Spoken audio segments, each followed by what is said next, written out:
In our first story, Behind Mansion Walls. In the golden age of giving, a noble family shares its fortune. Public service was something that was just expected. Until greed destroys the legacy. She just never seemed to have enough. She always wanted more. And later, when wealth is an addiction, We need more money. Let's get more money. some will sell their souls to get a hit. Like most evils in the world, this was all motivated by greed. We can understand murder in a highly charged emotional circumstance. But murder for money, murder for wealth is so cold. I'm Christopher Mason. Behind mansion walls, there's no crime in having millions of dollars. It's how you acquire them that's important. Honestly, or with a touch of fatal greed.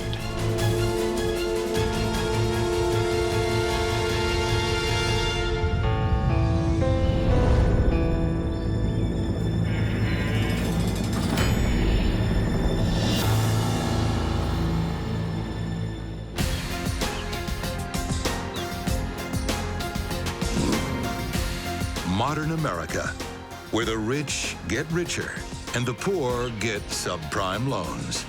In the days of greed is good, sharks in suits make money from money, billions out of numbers on a screen. And the most a lot of them give back to the community is a few bucks to polish the Bentley. We all know the story. Good people lose their homes while the bankers walk away with gigantic bonuses. But it wasn't always like this. There was a time when wealth was derived by actually building things that benefited the community. Duluth, Minnesota is one of the towns that built America. The mining and timber boom here in the late 19th century fuels an explosion of industry, turning ordinary men into tycoons. By 1905, there are more millionaires in Duluth than in any other city in the country, and the richest of them all is Chester Aldgate Congdon. Chester developed his wealth through iron ore properties. He was a timber baron. He was into copper mining in the Arizona area. He was the wealthiest person in Minnesota. For a hard-working religious man like Chester, greed is a sin. He believes it's the duty of the wealthy to contribute to society. The Congdon name is so synonymous with philanthropy in the Duluth area that there's Congdon Park, Congdon Boulevard, Congdon School. The Congdon name is synonymous with Duluth because of the great wealth that the family had and the great wealth that they gave away, really, to this region. And Chester makes sure his children follow the example. Public service was something that was just expected of the family, and yet it was done in a very unassuming, very natural way and never done for publicity. The youngest daughter, Elizabeth, dedicates her life to helping the poor, serving as president of the local junior league. This woman contributed so much to the community over the years. After her father dies, Elizabeth takes over the family mansion and the Congdon legacy of philanthropy. When the Great Depression hits and the fat cats tighten their belts, Elizabeth Congdon keeps on giving. Hello, Marjorie. Elizabeth never married, but in the 1930s, she actually adopted two daughters, Marjorie and Jennifer, and raised them there at the mansion. Elizabeth's generosity transports these girls from the poorhouse to the lap of luxury. The Congdon estate, Glensheen, makes modern-day mansions look rather puny. We're talking 39 rooms of old money opulence. Stained glass windows, hand-woven tapestries, silk, damask wallpaper. Elizabeth's daughters take piano lessons on a Steinway Grand and roller skate down marble hallways. I just can't imagine having that much wealth and that much opportunity. But too much privilege can have fatal consequences. The elder daughter, Marjorie, always wants more. Elizabeth Congdon did everything for this daughter, but with all of that, with that silver spoon that was placed in her mouth by adoption, nothing could be enough. You don't love me, do you? Marjorie, from an early age, showed signs of classic sociopathic behavior. She would steal from her mother's purse, steal money. She would take her mother's credit cards and charge at the Duluth department stores. When the stores tried to take the cards away or stop her, she would forge her mother's signature. But Elizabeth's generosity knows no limit. If you need anything, you know you She keeps the handouts coming and settles Marjorie's debts to uphold the family's good name. If Marjorie spent money she didn't have and she turned to her mother for help, then Elizabeth would give her daughter the money that she needed. And this is a pattern that just continued. As Marjorie got married and moved on with her life, Mom was always there to bail her out. March 20th, 1976. 43-year-old Marjorie marries Roger Caldwell. He's an unemployed alcoholic from Pennsylvania. But that doesn't stop him from dreaming. Roger styles himself as a wealthy rancher with a taste for turquoise jewelry. One of the Congdons dubs him the Rhinestone Cowboy. He and Marjorie are kindred spirits, bonded by a mutual passion: fraud. Roger and Marjorie use the Congdon name to fool creditors into giving them loans. They were going around with real estate agents in the mountains looking at ranches, and they told the real estate agent that their mother would be helping them buy a ranch real soon. You know I wouldn't ask for it if I didn't really need it. After Elizabeth suffers a stroke, she needs round-the-clock care. But instead of nursing her, Marjorie takes advantage of her mother's vulnerability and convinces her to sign over more money. I really need this loan, Mother. Elizabeth is too generous to say no. Thank you, Mother. It didn't matter what the family said to Elizabeth, and they strongly urged her to stop helping Marjorie. She wouldn't do it. But Elizabeth isn't the only one with keys to the vault. The trustees of the Congdon estate have the authority to stop the payments. And they say enough is enough. The trustees cut Marjorie off completely. They said no more money. So Marjorie, who'd grown up I wouldn't ask for at it. the mansion living on the shores of Lake Superior, had money all her life, suddenly found herself living in Denver with her new husband, and they were broke. Marjorie's husband, Roger, is not happy. He's just gotten used to the life of a big spender, living off his mother-in-law's handouts. He lobbies the trustees, but they refuse to release the cash flow he wants. Roger had been there a month before and had been turned down. But he finds out something about Elizabeth Congdon's will that changes everything. When she dies, Marjorie will inherit more than $8 million. And the trustees have no power to change that.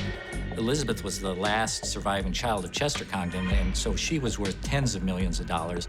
Roger Caldwell wanted to speed up the inheritance of the family fortune. Generous Elizabeth, who never hesitated to share her wealth, is perhaps only a few years from dying a natural death. But that's not quick enough to satisfy fatal greed. If Roger kills her now, his debts will be cleared, and he'll be set for life. On June 24th, Marjorie pens in her own handwriting a document which gives Roger Caldwell $2.5 million of her inheritance upon the death of her mother. 3 days later, her mother's dead.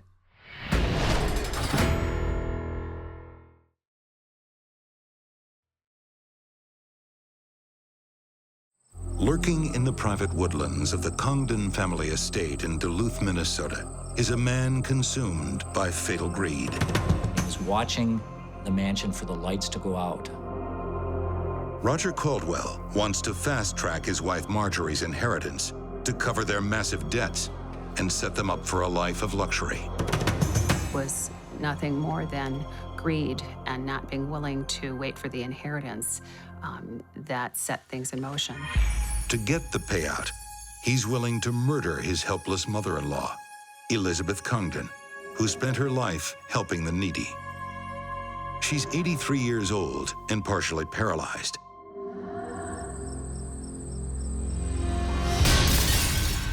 It should be an easy kill.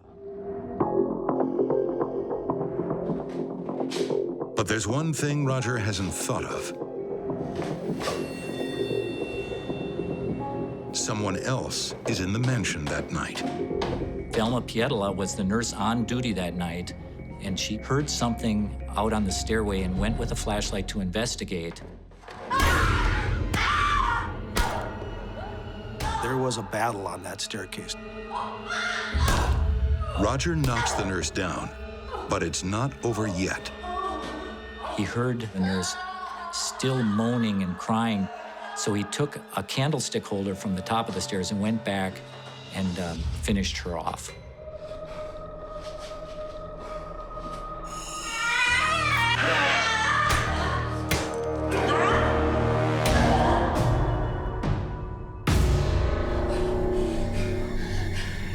Blinded by greed, Roger has become a monster. And the worst is yet to come. Now, poor Elizabeth, who gave everything, is about to have her life stolen from her. She resisted to the point where her nose was abraded. The skin had come off her nose from rubbing her face on the bottom of the pillow. Two elderly women shown no mercy by a money-hungry murderer. He even slips the jewelry from his mother-in-law's lifeless hands. Then, Roger ransacks the house and escapes into the night. On June 27, 1977, when the bodies of Elizabeth Congdon and Velma Pietola were discovered, it sent shockwaves across Duluth, across this entire region, across the entire state. It was part of front-page news as far away as Hawaii. Everyone wants to know, who killed Elizabeth Congdon? It's not long before suspicion falls on Roger Caldwell. Shortly after I arrived there, the other two detectives told me about what they were hearing about Marjorie and Roger and their financial problems. Congdon family members tell investigators they believe Roger Caldwell is involved. And Roger has left some telltale signs at the scene. We had physical evidence that placed Roger Caldwell at the murder scene as well. Some comparison of hair evidence and some blood evidence. But something doesn't add up. Roger had only been to the mansion once in his life and had only been into the lower level, had never been upstairs to the bedrooms, and really wouldn't have had a good first-hand knowledge of the layout of the mansion. With 39 rooms to choose from, how did Roger know exactly where to find Elizabeth? And then the Congdon family drops a bombshell. This is not the first attempt on Elizabeth's life. 3 years earlier, Elizabeth became seriously ill after eating homemade marmalade. The next day, a powerful sedative, not on Elizabeth's schedule of medications, was discovered in her system. Whispers at the time suggested her daughter Marjorie may have been involved. The family found out about it through a blood test. Detective Gary Waller recalls the shocking revelation that cast a cloud of suspicion over Marjorie. The family suspected foul play, but they chose not to alert the authorities. It seems that may have been a grave mistake. The family never, ever brought this to our attention in 1974. Wealthy families, they don't want people looking inside. You know, they take care of things themselves, but they could hardly take care of two dead bodies in the house. And on top of that, This could blow the case wide open. all we have to do is get you inside the house at 6. Detectives hatch a theory. We've got to do this now. So, imagine what They now believe Roger and Marjorie could be involved in the murders. These things can put my neck in a noose. I overheard some of the police officers talking about Colorado. would like to just chill. But my neck's on the line. Detectives get a tip that Roger and Marjorie are living in a motel room in Denver. You have no respect whatsoever. The cops have a search warrant, and it doesn't take them long to hit the jackpot. Fruits of the crime are actually in their possession. Rather clever of her. Looks like it'll be an easy bust. I see it time and time again. When greed is the motive, caution goes out the window. Rather than cover his tracks, Roger stamps his telltale footprints where everyone can see them. An envelope with his handwriting on it was postmarked in Duluth the day of the murders and mailed to Roger and Marjorie's hotel room in Denver. But she knew I liked it. Inside the envelope is an ancient gold coin from Elizabeth Congdon's private collection. Cops believe it was a signal from Roger to Marjorie to tell her the job had been done. With that postmark, they were able to prove that Roger was actually in Duluth on the day of the murders. Roger denies everything, but analysis of the envelope will later reveal his thumbprint. If there's one thing that cops like almost better than the truth, it's a good lie that we can prove is a lie. I know, but it still costs a lot of money for her to do that. Detective Waller isn't impressed by Marjorie's performance either. Amazing, isn't it? Most of it's fake, though. My first instinct was that she was manipulative, that she thought she was smarter than us. The early evidence suggests that Marjorie may be involved, but that case will take time to build. For now, they arrest Roger, and he goes on trial for murder. The evidence against him is piled high as the Glensheen mansion rooftop. He was in possession of the goods stolen from the mansion. His blood was found at the scene of the murders. We had hair evidence, and we had this contract. This document written by Marjorie 3 days before the murders on June 24th, 1977, that gave Roger $2.5 million of her $8 million inheritance upon the death of her mother.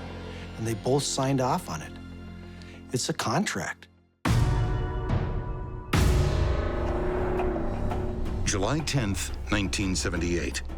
Roger Caldwell gets back-to-back life sentences for 2 counts of first-degree murder. Emboldened by the result, the next day, Minnesota authorities arrest Marjorie on murder and conspiracy charges. Marjorie commits over $1 million of her future inheritance to a top attorney and some expert testimony to defend herself. She was able to afford some of the same expert witnesses at her trial that O.J. Simpson had at his trial. In Marjorie's trial, there was some new evidence that popped up, including an expert who said maybe that thumbprint that helped convict Roger really wasn't Roger's thumbprint. Marjorie's legal team casts reasonable doubt all over the evidence from Roger's trial, blowing the prosecution's case apart. Marjorie is acquitted of all charges and walks free. Those who had questioned her innocence are left to rethink their suspicions. Was Roger acting alone after all? Here's the deal. Only one person knows for sure if Marjorie was the mastermind, Roger Caldwell, and he's not talking. Based on Marjorie's lawyer's thrashing of the evidence that convicted Roger, Caldwell appeals his sentence and is offered an incredible plea bargain. If he signs a confession for second-degree murder, he'll walk free based on time already served. Or he can go back to trial. He said he thought about it for about 3 or 4 seconds and said, "Where do I sign?" Justice was not served by the plea bargain. For Roger Caldwell to only spend 5 years in prison for these horrific murders of Elizabeth Congdon and her nurse, justice wasn't done. In his confession, Roger doesn't point the finger at Marjorie or provide any new information. He always just stuck to the very basic outline of breaking into the house, surprising the nurse on the stairway, and going up and killing Miss Congdon. In the end, Roger never saw any of the spoils from that fateful night. And Marjorie only received about a quarter of her inheritance. Most of it went to the lawyers. In the game of fatal greed, everybody loses. This was a crime committed for greed, truly fatal greed. Back in Duluth, the locals still mourn the loss of their great benefactor, Elizabeth Congdon. With her death, the golden era of giving comes to a tragic end, and the days of greed is good begin. After years of waiting in vain for his share of the Congdon fortune, Roger Caldwell kills himself in despair. Today, Marjorie Congdon lives in Tucson, Arizona, on probation for fraud. The Congdon name still holds its place in Minnesota history, with some memories happier than others. Still to come, behind mansion walls. For the princes of Beverly Hills, a lavish lifestyle is a birthright. They spent money on anything they wanted to spend money on. But for an exclusive band of brothers, too much is not enough. And they'll learn that the con game is not for boys. This was way more than any of these kids had bargained for.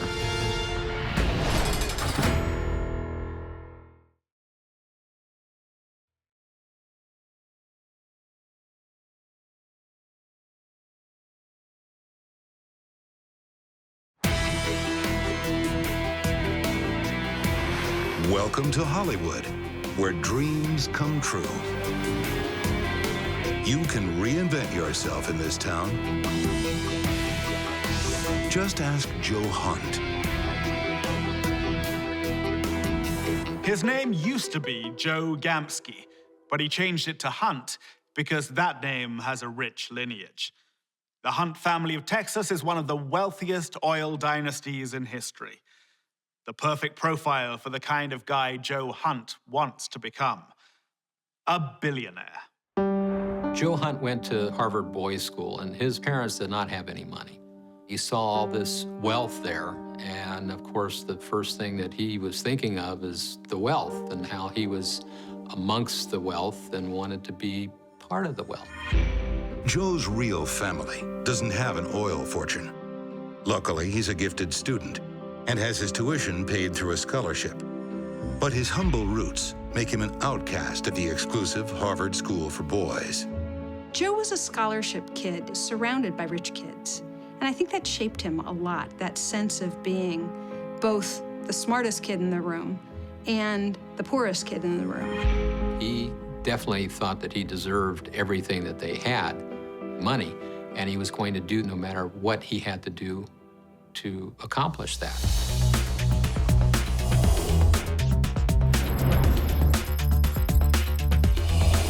Joe plans to get rich quick, the Wall Street way.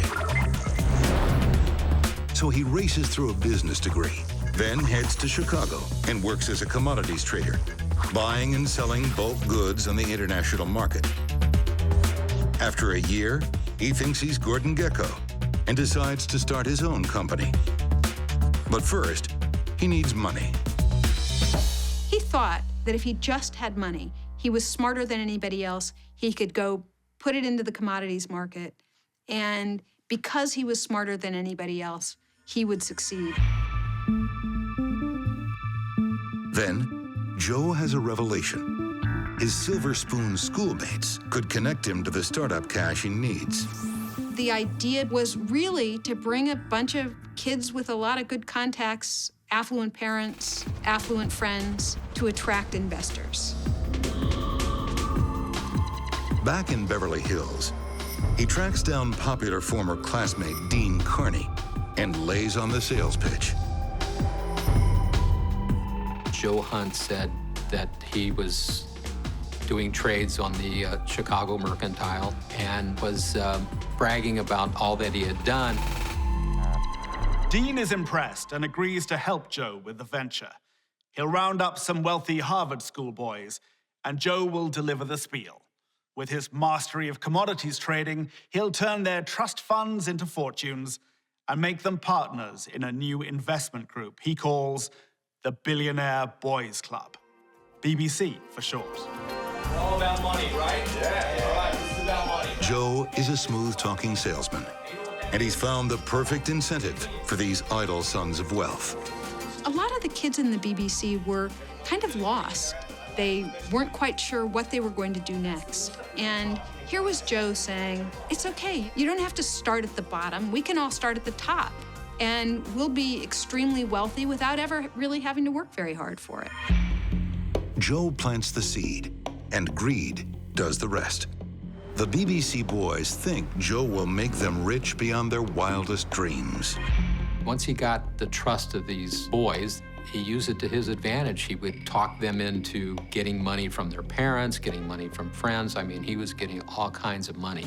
Joe invests some of the money, but he spends just as much on his lavish lifestyle. He was funding his personal life, the boys' personal lives. They were getting apartments at the Wilshire Manning. I mean, they were all over the place just spending money that wasn't their money.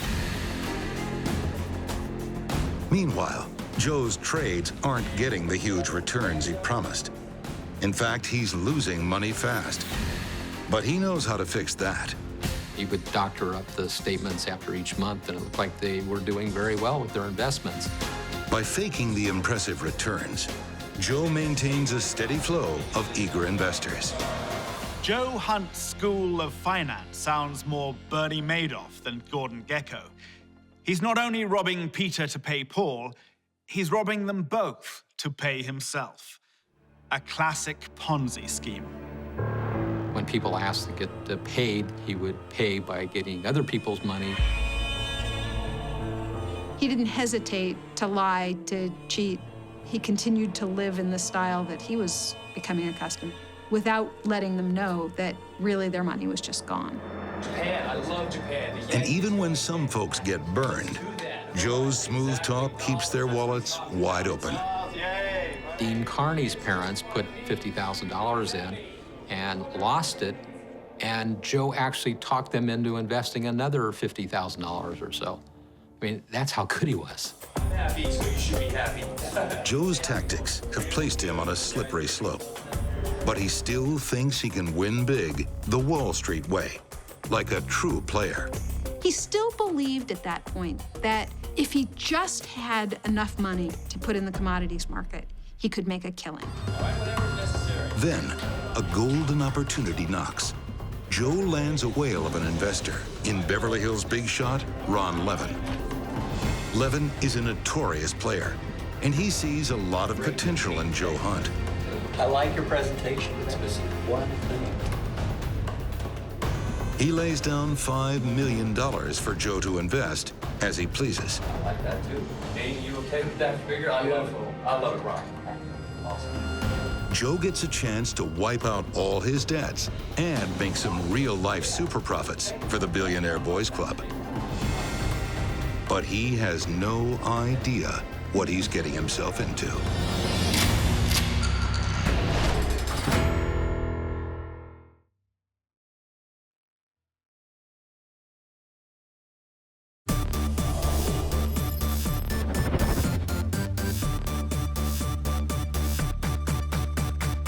In the great age of American industry, bold young entrepreneurs built modern wonders to rival the ancient pyramids. In the 1980s, they built pyramid schemes. Smooth-talking Joe Hunt is a poster child for this era of excess. Joe Hunt acquired a lifestyle before he really acquired a living.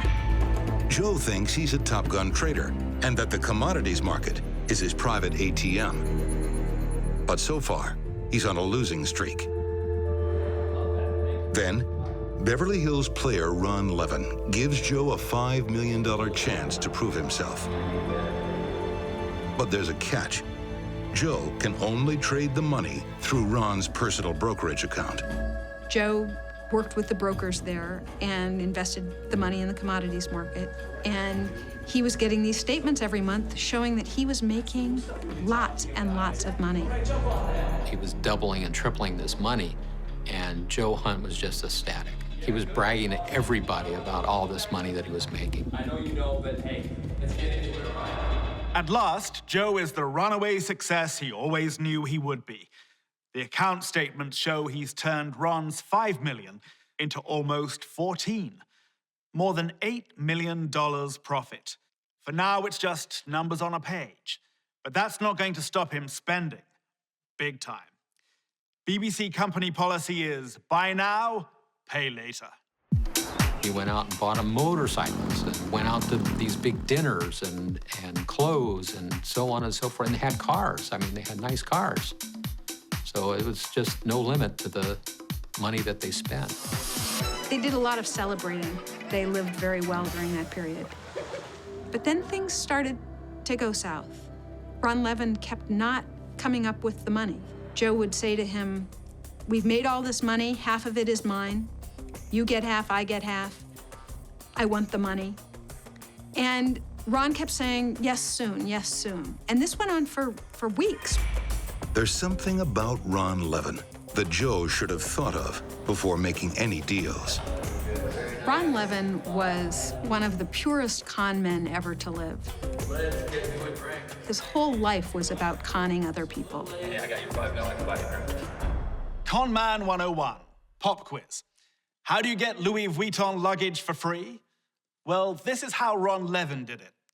Take a Rolls Royce for a test drive, pull up to the Louis Vuitton boutique in Beverly Hills.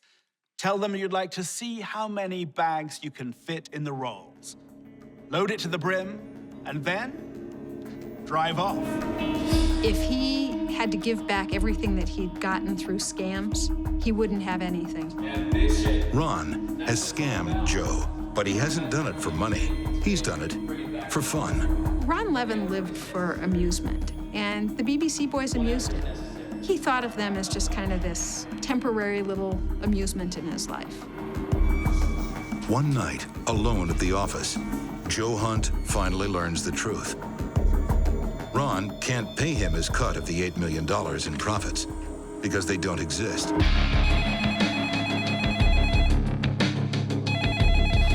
Pick up the phone. Ron's $5 million investment account was a phony, and the brokers Joe thought he was trading with were in on the joke. The entire investment had been a scam. There was no money from the start. And what Joe Hunt thought were real earnings were really earnings only on paper. Looks like Conman Jr. got outsmarted by Conman Sr. To Ron, it's just a harmless bit of fun between colleagues. But Joe is not laughing. It made him look like a fool within the Billionaire Boys Club. I mean, here he is bragging that they've made all this money. He's going around, he's dancing around the office, showing the statements and being the big shot, and now he's looking like a fool. The BBC has spent millions on false credit, and there's an ever-growing list of investors waiting to get paid. But Joe has a plan to hide the truth and save the BBC from collapse. He'll rob Ron Levin of every cent he has and guarantee his silence with a bullet. Joe Hunt was very methodical. He did to-do lists for everything. So when he decided to kill Ron Levin, he made a to-do list. On a yellow legal pad, he wrote out things like kill dog, tape mouth, close curtains. It was a to-do list to kill somebody. Joe confides his plan to BBC co-founder Dean Carney. But he knows pretty boy Dean isn't the right man for the job. Joe has someone else in mind. The BBC bodyguard, Jim Pittman, a former bodybuilder with a fondness for guns. After making his careful to-do list, Joe Hunt and Jim Pittman went to Ron Levin's house one night.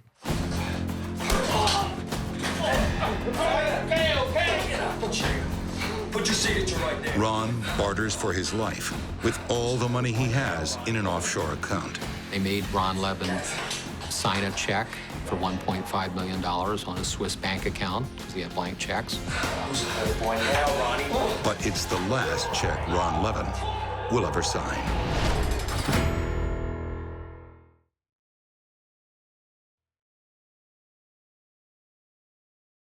Joe Hunt's greed made him blind to risk.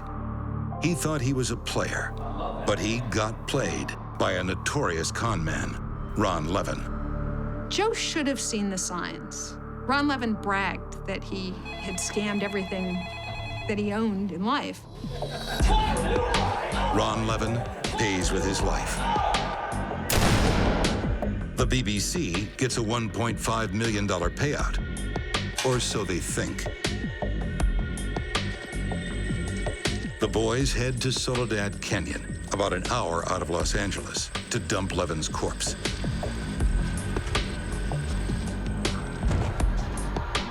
In this remote location, it's unlikely the body will ever be found. But they're not taking any risks. They shoot up Ron Levin's face to disguise his identity.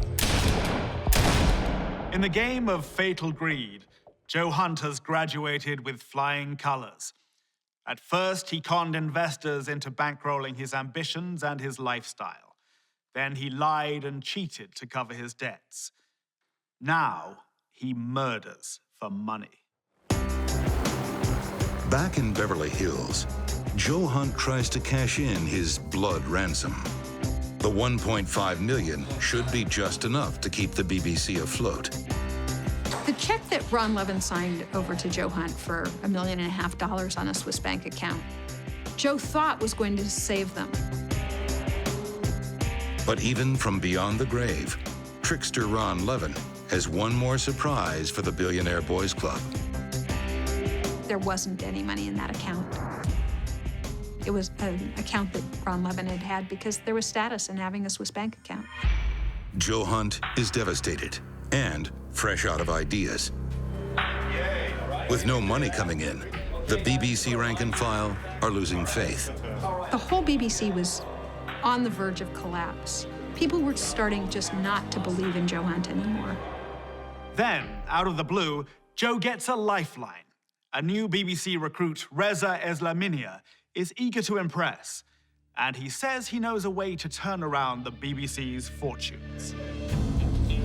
Joe and BBC co-founder Dean Carney believe their new club member, Reza, could provide an avenue to millions of dollars. All their money troubles could be over in one hit. Reza Eslaminia is a wealthy son of privilege. His father, Hedayat Eslaminia, is a rich Iranian dignitary living in Northern California. A key state's witness will later allege that Joe planned to force Hedayat to sign over his assets to his son, Reza.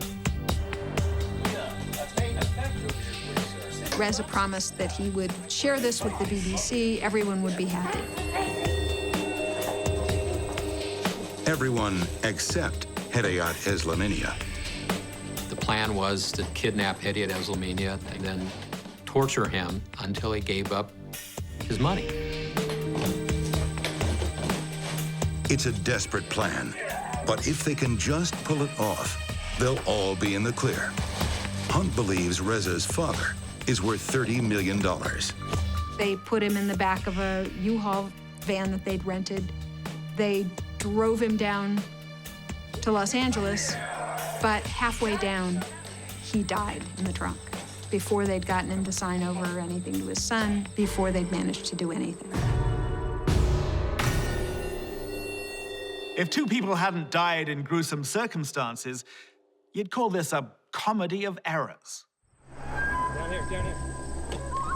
Now they're trying to figure out what to do with him. And they decide that, well, let's take him up to the hills where we buried Ron Levin. Every one of Joe's plots to get rich has failed, but fatal greed knows no bounds. He still thinks he can get his hands on the wealthy Iranian's fortune. Go get the sucker's money. Joe went to Plan B, which was trying to get Reza Eslaminia to get his father's assets, to have him declared missing, to take over his assets. But is it too late to save the Billionaire Boys Club? Mr. Hunt. September 28th, 1984. Joe Hunt gets a visit from Detective Les Zoller, the lead investigator in the disappearance of Ron Levin. Do you know this man? Yeah, that's an old business associate of mine. I was Orion. Well, as a matter of fact, Joe plays it cool. But the detective has an ace up his sleeve. You know anything about that list? When Detective Zoller searched Ron Levin's house, he found something that Joe Hunt should have buried along with the body. Joe Hunt's to-do list, which Joe Hunt had left behind the night that they killed Ron Levin. Oops. Perhaps the last item on that list should have been, don't leave the list behind. A bit of an oversight, wouldn't you say? I would say that that was a pretty major oversight. You wrote this list, didn't you? I'm not gonna say anything more until I have a lawyer. So you're saying this is not your handwriting? I have nothing to say. Well, I'm gonna be seeing you, boy. I gave him a copy of the 7-page to-do list. And I said, what can you tell us about that? And he starts looking at it, and his whole demeanor changed. Joe's to-do list is vital incriminating evidence, but it's only the beginning. The whole corrupt empire of the Billionaire Boys Club is about to be blown to pieces from within. Dean Carney got to a point where he realized what he was involved in, and he couldn't live with himself. Dean Carney spills the beans on the entire operation. Dean Carney was one of the few people that had the full knowledge of what was going on in the Billionaire Boys Club. He takes Detective Zoller up to Soledad Canyon to look for the bodies.